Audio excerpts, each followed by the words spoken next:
Después que partieron ellos, he aquí un ángel del Señor apareció en sueños a José y dijo: levántate y toma al niño y a su madre y huye a Egipto, y permanece allá hasta que yo te diga, porque acontecerá que Herodes buscará al niño para matarlo. Y él, despertando, tomó de noche al niño y a su madre y se fue a Egipto. Y estuvo ya hasta la muerte de Herodes, para que se cumpliese lo que dijo el Señor por medio del profeta, cuando dijo: de Egipto llamé a mi hijo. Herodes entonces, cuando se dio a un lado por los magos, se enojó mucho y mandó matar a todos los niños menores de 2 años que había en Belén y en todos los alrededores, conforme al tiempo que había incluido de los magos. Entonces se cumplió lo que fue dicho por el profeta Jeremías cuando dijo: Voz fue oída en Ramá, grande lamentación, lloro y gemido, Raquel que lloraba a sus hijos y no quiso ser consolada porque padecieron. Pero después de muerto Herodes, he aquí un ángel del Señor apareció en sueños a José en Egipto, diciendo: levántate, toma al niño y a su madre, vete a la tierra de Israel, porque han muerto los que procuraban la muerte del niño. Entonces él se levantó y tomó al niño y a su madre, vino a tierra de Israel. Pero viendo que había reinado en Judea, lugar de su padre, tuvo temor de ir allá, pero avisado por revelaciones y sueños, se fue a la región de Galilea. Todos. Y vino y habitó en la ciudad que se llama Nazaret, para que se cumpliese lo que fue dicho por los profetas, que había de ser llamado Nazareno. De año, por ahí de junio del 2014, si mis archivos están bien, predicamos sobre los escándalos que provocaba Jesús cuando Él caminó en esta tierra. No porque nuestro Señor fuera un hombre escandaloso, sino porque a donde quiera que iba, la gente se alborotaba, la gente se llenaba de asombro por su doctrina y por los milagros que hacían. Y decíamos aquella vez, eso tiene una definición en el diccionario. Cuando alguien causa alboroto y asombro, pues es una persona que causa escándalo. Por eso hablábamos de los escándalos del Señor Jesús aquella vez. Sin embargo, cuando pensamos en la Navidad, no pensamos en escándalos. La Navidad evoca en nuestras mentes imágenes apacibles, cuando pensamos en los pastores que vedaban a sus rebaños en las vigilias de la noche. Evoca también imágenes gloriosas cuando nos imaginamos aquellas huestes celestiales que alguna vez hablábamos de ellas, que anunciaron la Navidad a los pastores en lo que es considerado el espectáculo de luz y sonido más grande que haya existido jamás. Ese tipo de imágenes provoca en nosotros la Navidad. También cuando pensamos en Navidad, pensamos en un sitio mágico, que es en lo que la tradición ha convertido el establo y el pesebre en donde nació el Señor Jesús, aunque tenemos que hacer la aclaración aquí que eso es lo que nos ha enseñado la tradición, porque en realidad el establo y el pesebre están muy lejos de ser lugares mágicos. El establo y el pesebre en donde nació el Señor eran lugares indignos hasta para los animales que tenían que estar ahí. Mucho más cuando hablamos del Dios creador del universo y de su Hijo unigénito que estaba naciendo en ese momento. En fin, que la palabra escándalo no es una que relacionamos con la Navidad. Y sin embargo, en la primera Navidad, en la Navidad de a de veras, no todo fue hermoso. En muchos sentidos, el tiempo de la Navidad, cuando sucedió, era un tiempo atemorizante. Y Belén, en lo particular, se convirtió en el lugar más peligroso para vivir si eras un bebé. recién nacido. Más si eras un bebé recién nacido, varón. Todos sabemos historias de personas que han tratado de matar la Navidad. Desde el señor Scrooge en el cuento de la Navidad hasta el Grinch, ¿no? Hemos oído hablar de esos personajes. Ciertamente, estos personajes son ficticios. Pero hubo un hombre real que realmente trató de matar la Navidad. La Biblia nos habla de él como parte de la historia de la Navidad, por extraño y por bizarro que nos parezca, por inapropiado también que nos parezca que estemos hablando de esta historia, cuando ahorita de lo que se habla son los deseos de paz y de hermandad y de amor. Definitivamente, esta parte de la historia de la Navidad se lleva todos los villancicos, se lleva todos los regalos, se lleva todos los buenos deseos. Esta historia, esta parte de la historia de la Navidad, lo que nos deja es un amargo sabor de boca y un profundo sentimiento de tristeza. Definitivamente, esta es una historia que no quisiéramos ni siquiera mencionar o tratar de recordar.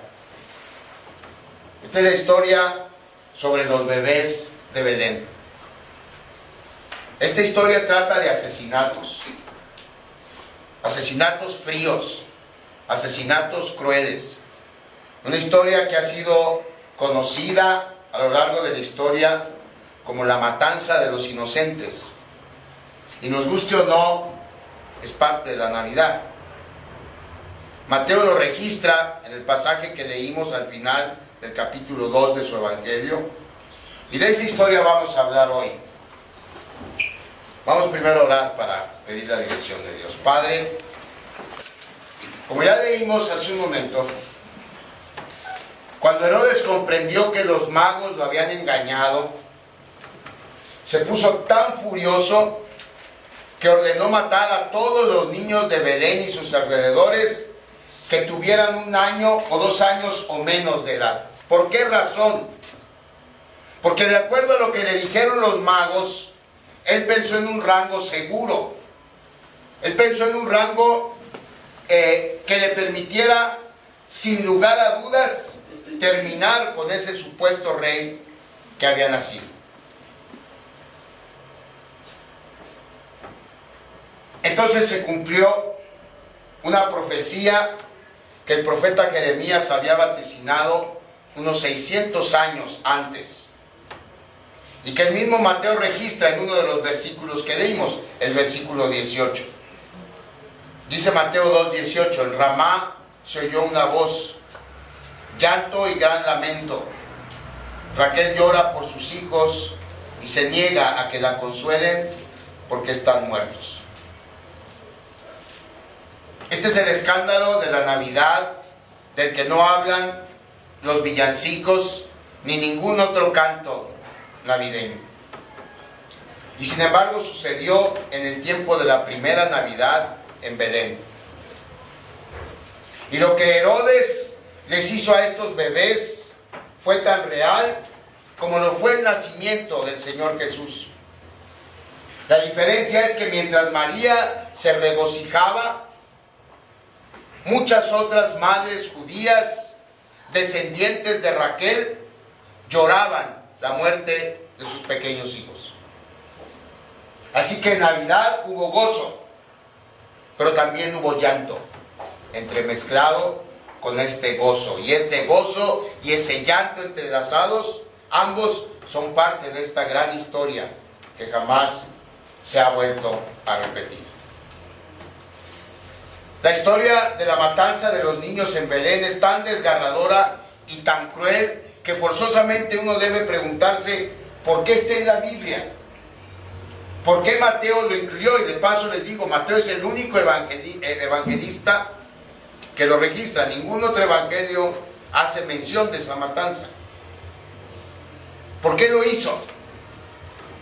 Además de la respuesta obvia esa que está en la Biblia porque sucedió y está relacionado directamente con nuestro Señor Jesucristo. Además de esas dos razones que son obvias, por eso está en la Biblia, una porque pasó y otra porque esta matanza está relacionada con el nacimiento de Cristo, hay 4 verdades que este suceso nos revela y que quisiera que revisáramos esta tarde. Para empezar, esta historia nos revela el corazón humano lleno de pecado. Cuando uno lee el pasaje de Mateo 2, de inmediato percibe un alto sentido de maldad.